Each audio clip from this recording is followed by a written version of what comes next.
Es el mayor misterio de la historia de la humanidad.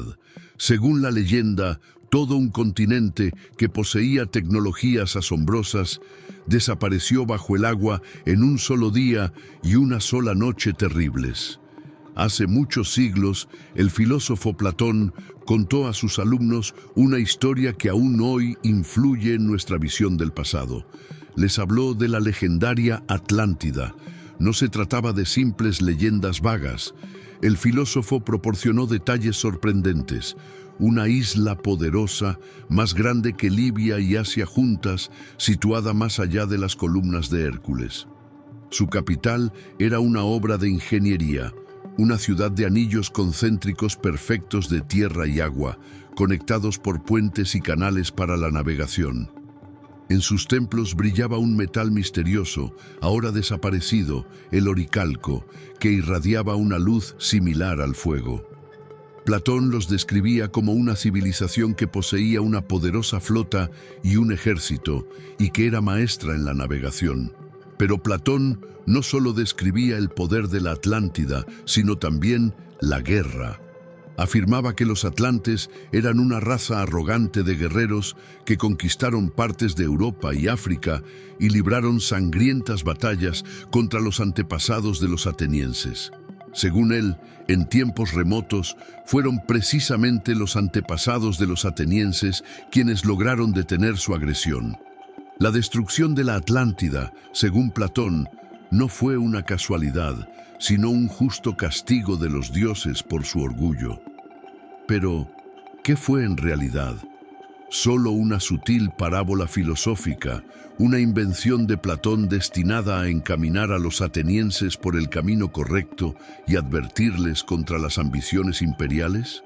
¿O tal vez narró una catástrofe real e increíble, cuyo eco le llegó a través de los tiempos?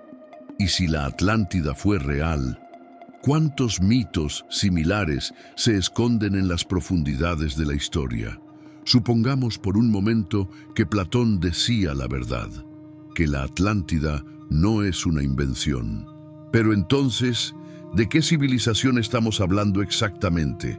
No se trata simplemente de otro reino antiguo con una metalurgia desarrollada. La magnitud de la leyenda, la desaparición de todo un continente en una sola noche, merece una explicación completamente diferente, sobrenatural. Las historias sobre la Atlántida van más allá de la arqueología convencional y se adentran en el ámbito de la magia perdida. Los mayores entusiastas de esta teoría no se detienen en el bronce o el hierro. Hablan de tecnologías perdidas, inaccesibles para nuestro mundo hasta ahora. Afirman que existe la energía Vril, una fuerza fundamental del universo, una energía casi sobrenatural que, en su opinión, los atlantes sabían controlar. Según estos mitos, el Vril no era simplemente una energía similar a la electricidad. Era una fuerza viva, el alma del mundo, que se podía controlar con la fuerza de la voluntad. Tenía la capacidad de curar, dar vida a los mecanismos, destruir montañas e incluso otorgar a los iniciados el don de la telepatía. Era el código fundamental de la realidad que, según la leyenda, los atlantes lograron descifrar. Sin embargo, la clave de este poder eran los cristales.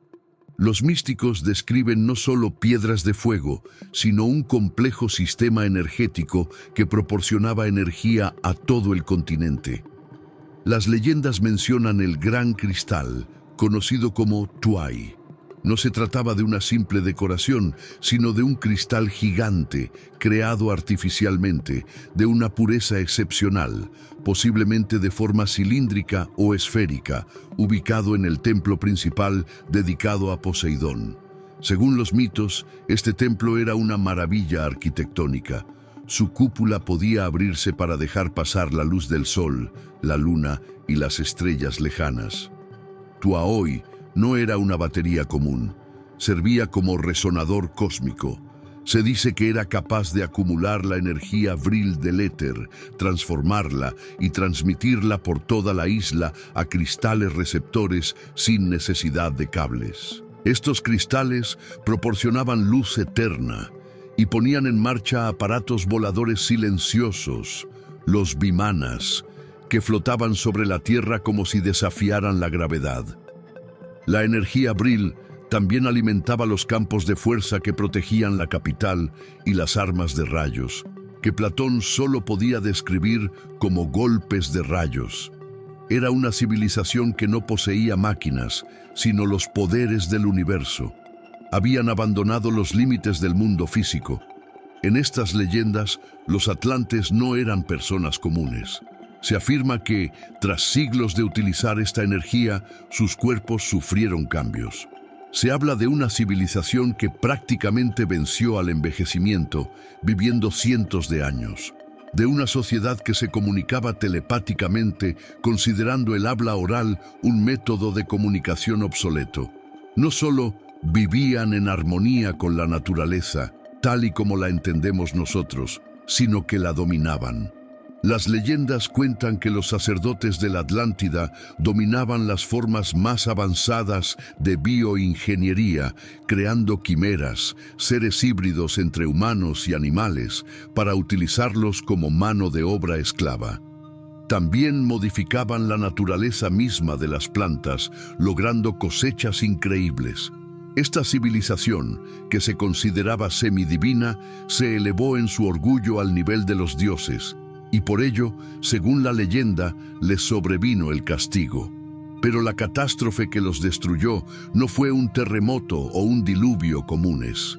No fue la ira de Zeus que lanzó un rayo desde el Olimpo.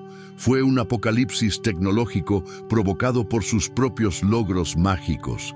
La leyenda cuenta que los atlantes se dividieron en dos facciones. Sumidos en el materialismo y los rituales oscuros, los hijos de Belial buscaban utilizar el gran cristal como un arma de poder ilimitado para someter al resto del mundo.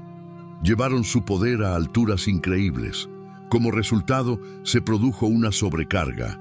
El Tuaí se desestabilizó. La energía que había acumulado durante siglos se derramó en un flujo incontrolable. No fue una explosión normal, fue una ruptura de la realidad. Los místicos cuentan que el cielo se partió, que el tejido del espacio-tiempo fue quemado por la fuerza pura.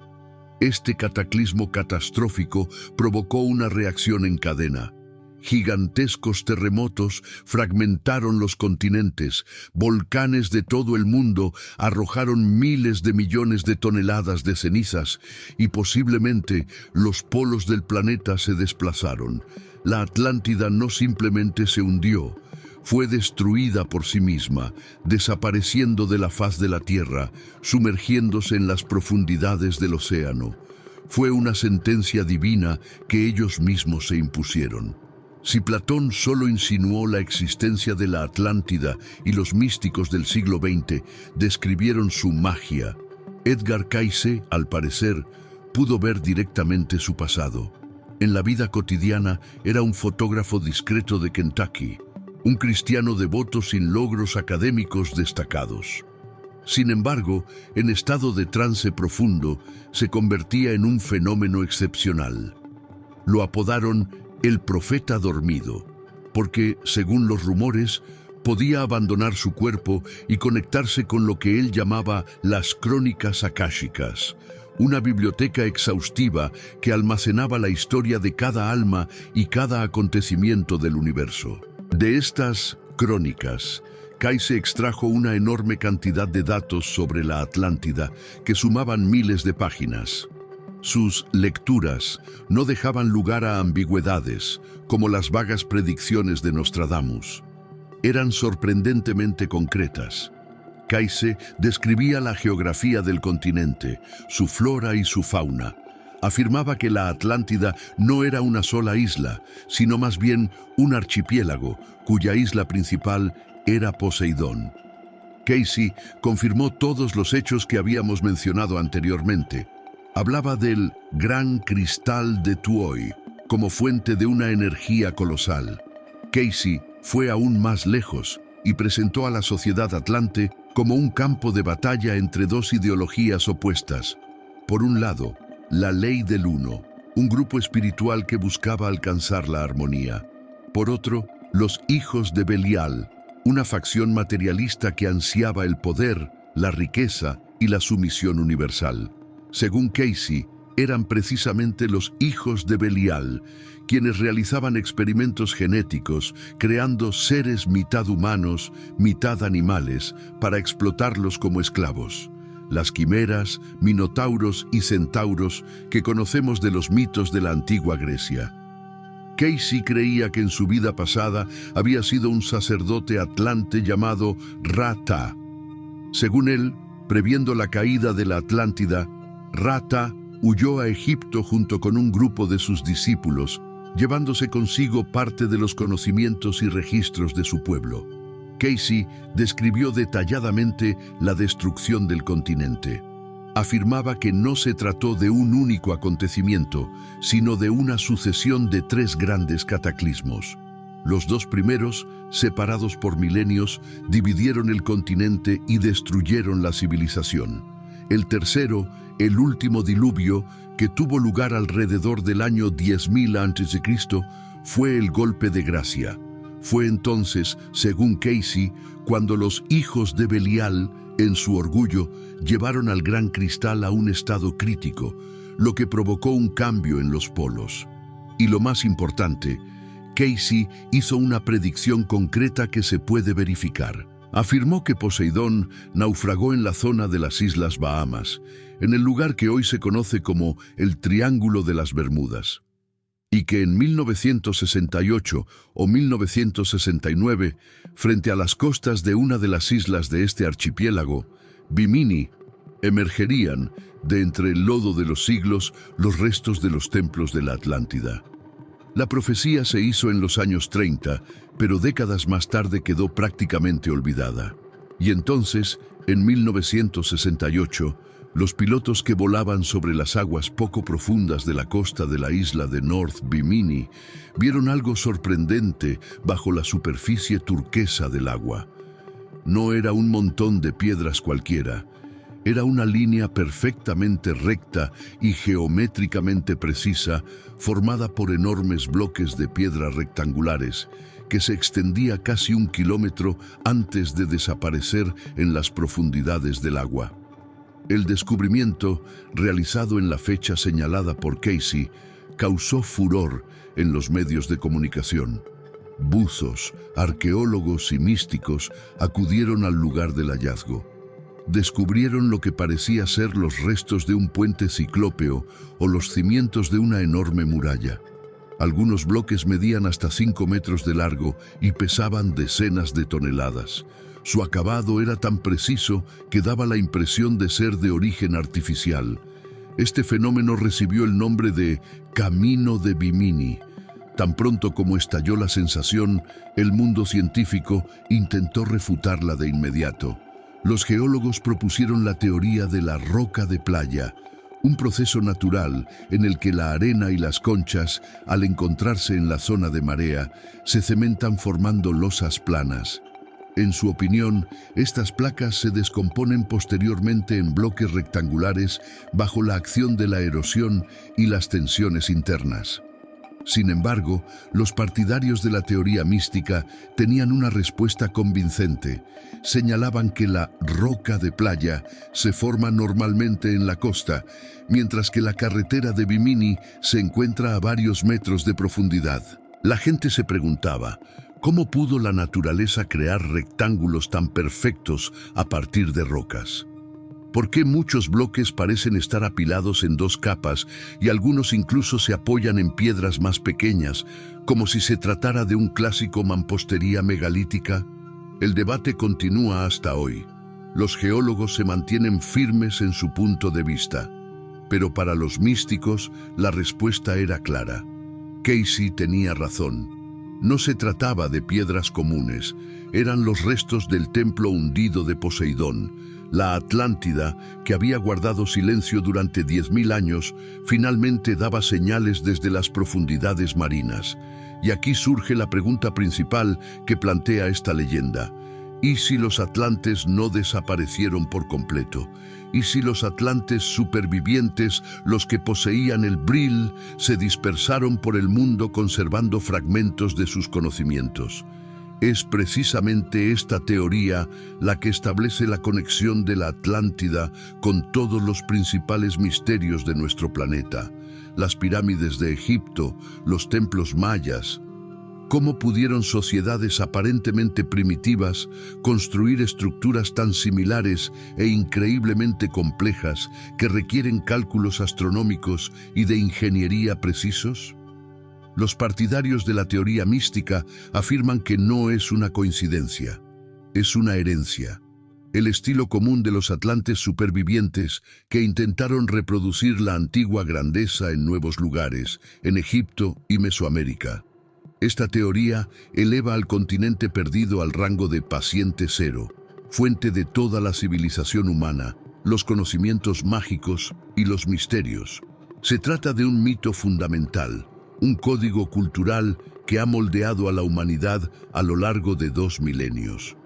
¿Y si las huellas de esta civilización cero no se escondieran en tierra firme, sino bajo la superficie del mar? Al sur de Japón, en las profundas aguas de la isla de Yonaguni, se han descubierto gigantescas estructuras submarinas. No se trata de una simple acumulación aleatoria de piedras, son escalones perfectamente lisos que alcanzan varios metros de altura, plataformas y terrazas macizas, talladas con una precisión asombrosa, casi matemática. El monumento central es una pirámide escalonada, tallada en un macizo rocoso. Los geólogos afirman que se trata solo de un capricho de la naturaleza, una fractura natural de la arenisca que se partió accidentalmente en ángulos rectos. Sin embargo, muchos están convencidos de que se trata de una construcción hecha por el hombre. Los investigadores submarinos que han buceado en este lugar hablan de carreteras, piscinas e incluso de una roca tallada en forma de tortuga gigante. El investigador japonés Masaaki Kimura lleva muchos años demostrando que se trata de ruinas. Destaca lo que, en su opinión, son muros, puertas e incluso un rostro tallado en la roca que recuerda a un esfinge. La Atlántida japonesa es una antigua ciudad que, según las estimaciones más atrevidas, se hundió hace más de 10.000 años, antes incluso de que terminara la última glaciación. Si esta versión es cierta, ¿quién o qué pudo construir una estructura tan grandiosa? Las leyendas locales de Okinawa hablan de un palacio de dioses en el fondo del mar que desapareció en la antigüedad. Este misterio pone en duda todas nuestras ideas sobre el pasado. Este complejo recuerda a un templo ritual erigido por los cíclopes, que al igual que la Atlántida, fue engullido por el océano como consecuencia de una catástrofe. Es otro eslabón más en la cadena de los grandes mitos. La Atlántida no era la única leyenda de otro mundo. Tenía un doble mítico en otro océano. Lemuria, o como también se le conoce, el continente Mai, se consideraba un continente gigante que se extendía por los océanos Pacífico e Índico. Según los textos místicos, se trataba de otra civilización, a la que se hace referencia como Cero. Representantes del misticismo, como Elena Blavatskaya, afirmaban que los lemurianos existieron incluso antes que los atlantes. Eran una raza de gigantes espirituales, los antepasados de la humanidad, que poseían cuerpos etéreos y un tercer ojo. Según la leyenda, este ojo no era un órgano físico, sino que servía como centro de su poder sobrenatural, que les permitía ver los flujos de energía Brill y comunicarse telepáticamente. James Churchward, otro místico, afirmaba que en la India había descubierto unas antiguas tabletas de Nakal, en las que se describía esta civilización y su desaparición. Este mito era necesario para explicar lo que la ciencia no podía explicar. Por ejemplo, ¿cómo llegaron los lémures tanto a Madagascar como a la India? La respuesta es Lemuria. cómo aparecieron las gigantescas estatuas Moai en la isla de Pascua, en medio del océano, cómo se construyó la ciudad megalítica de Nan Madol con miles de troncos de basalto. La respuesta, según esta versión, es que todo ello son restos del continente hundido de Mu. Este mito sugiere que nuestro mundo se construyó sobre las ruinas no de una, sino de al menos dos grandes civilizaciones que desaparecieron en el pasado. El mito de la Atlántida prometía conocimientos y magia perdida, pero otros mitos ofrecían algo más material y más peligroso: oro. La leyenda de El Dorado es un claro ejemplo de mito asesino. No es solo la historia del hombre de oro, el gobernante que se cubría de oro y ofrecía a los dioses tesoros incalculables en el lago sagrado de Guatavita. Era un sueño ilusorio de riqueza. En la mente de los conquistadores, la leyenda sufrió una transformación, pasando de ser un simple ritual a convertirse en todo un concepto mítico. La ciudad de Manoa, la ciudad dorada, donde los tejados estaban supuestamente hechos de oro puro y las calles estaban cubiertas de esmeraldas. Existía también una leyenda más sombría que afirmaba que esta ciudad era inaccesible para las personas con pensamientos impuros. Se decía que estaba protegida por la magia de la selva, que los espíritus del Amazonas volvían locos a aquellos que se dirigían allí con ansias de riqueza. Se decía que la ciudad se desplazaba, desapareciendo de un lugar y reapareciendo en otro, escapando constantemente de quienes deseaban encontrarla. La creencia en el oro maldito generó locura. Decenas de expediciones partieron hacia el infierno verde del Amazonas, pero ninguna regresó. Las personas lideradas por López de Aguirre y Walter Raleigh desaparecieron en la selva impenetrable. Y no fue la magia ni las maldiciones las que causaron su muerte, sino el hambre, las enfermedades y su propia codicia, que convirtió la búsqueda en una carrera sangrienta y demencial. La selva se convirtió en un enemigo vivo y pensante que devoraba y enloquecía a todos los que intentaban desentrañar su secreto dorado. El dorado nunca fue encontrado. La leyenda se alimentó de la vida de estas personas. Año 1925. Pero el precio más alto se pagó ya en el siglo XX. Un buscador que no persigue tesoros de oro. El coronel Percy Fawcett era un hombre diferente a los demás. Era un místico, un explorador, un cartógrafo de la Royal Geographical Society. Su objetivo no era la riqueza, sino la verdad, y al igual que otros buscadores, estaba obsesionado con esta idea. Fawcett creía que en lo profundo de la selva brasileña, en la región de Mato Grosso, se escondía una antigua civilización muy desarrollada. No la consideraba su compatriota, estaba convencido de que era el último vestigio de la Atlántida. En su opinión, los atlantes que sobrevivieron a la catástrofe encontraron refugio en América del Sur y allí construyeron sus ciudades utilizando tecnologías perdidas, casi sobrenaturales. Su creencia no se basaba solo en rumores. Durante sus expediciones afirmaba haber visto misteriosas luces azules en la selva y haberse encontrado con indios blancos de ojos azules que podrían ser descendientes de una antigua raza.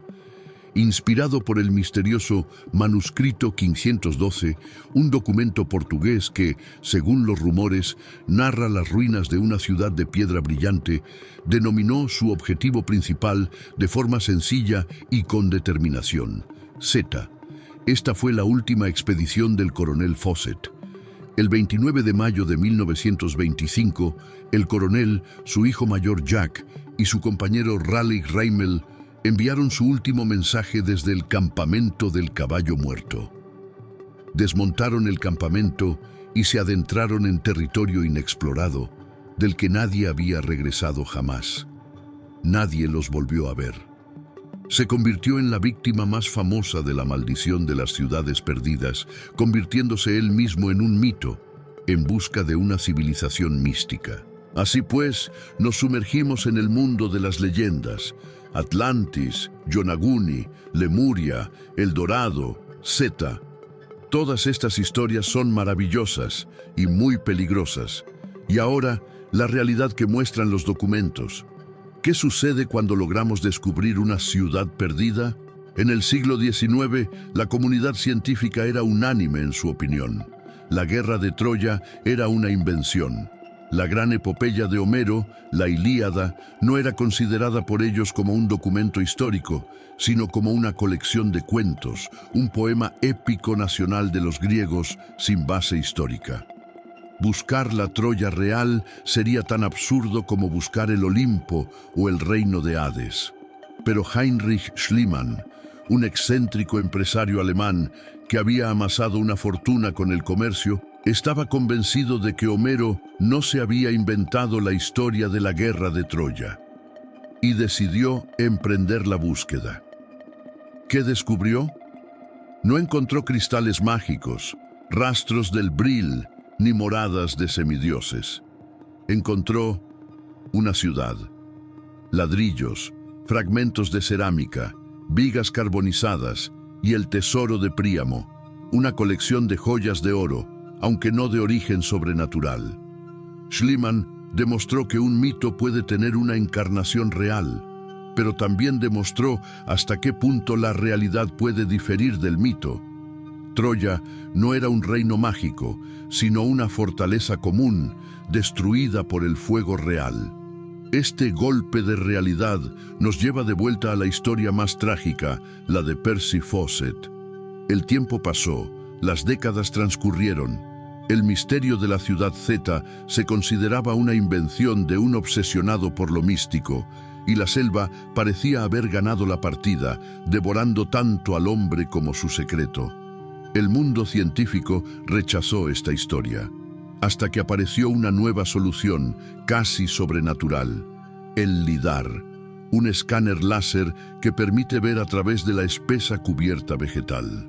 Los arqueólogos, al sobrevolar la Amazonia en avión, vieron en las pantallas de sus computadoras algo que conmocionó al mundo. Bajo las densas copas de los árboles, en el corazón de Mato Grosso y en la cuenca alta del río Xingu, donde desapareció Fawcett, aparecieron contornos nítidos. No se trataba de huellas aleatorias, sino de toda una red. Carreteras rectas como flechas, puentes, amplias plazas y ruinas de enormes construcciones. Descubrieron lo que durante mucho tiempo se había considerado imposible: la antigua civilización de Cujicugú. En la Amazonia prosperó en su día una compleja civilización que contaba con decenas de miles de habitantes y que incluía toda una red de 20 ciudades y asentamientos. Existió mucho antes de la llegada de los europeos. El coronel Percy Fawcett tenía razón. La ciudad Zeta, o más bien toda una red de ciudades similares, era una realidad. No estaba loco. Se encontraba a las puertas de uno de los descubrimientos arqueológicos más importantes del siglo, pero el destino dispuso lo contrario. La tragedia fue que no vivió para ver ese descubrimiento. El misterio que buscaba con tanta obstinación existía realmente. Sin embargo, le costó la vida. Y esto nos lleva de vuelta al punto de partida, a Platón y su legendario continente sumergido. Fawcett buscaba la magia de la Atlántida, pero en su lugar descubrió la Cujicugú real. Schliemann, en su búsqueda de la divina Troya, encontró una fortaleza terrenal, y tal vez esta sea la ironía más aguda de la historia, o la prueba más convincente de que seguimos sabiendo muy poco sobre nuestra historia.